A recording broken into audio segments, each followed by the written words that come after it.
आणि मुंबई महापालिकेत सत्ता येतात सत्ताधाऱ्यांकडून 1000 कोटीहून अधिकची कंत्राट रद्द करण्यात आली आहेत।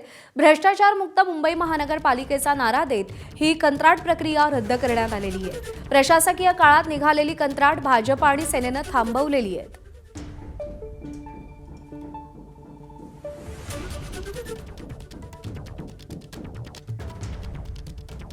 अभिषेक मुठाळ आपले प्रतिनिधी आपल्याला या सगळ्या संदर्भात अधिक अपडेट देतील। अभिषेक, 150 कोटींची कंत्राट रद्द करण्यात आल्याची माहिती मिळतेय। 1000 कोटीहून अधिकची कंत्राट रद्द झाल्याचं कळतंय। कोणकोणती प्रमुख कंत्राट यामध्ये रद्द झाली आहेत आणि काय कारण आहे हे निर्णय घेण्यामागचं?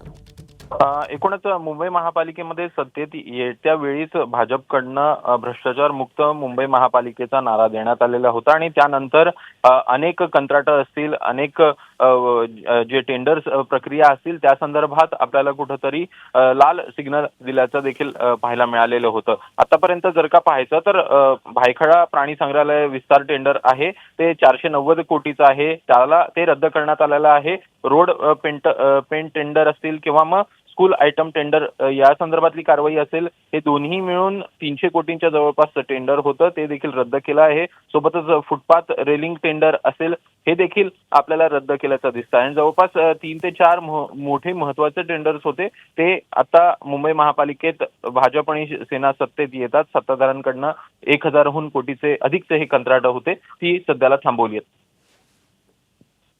अभिषेक, धन्यवाद दिलेल्या माहितीसाठी।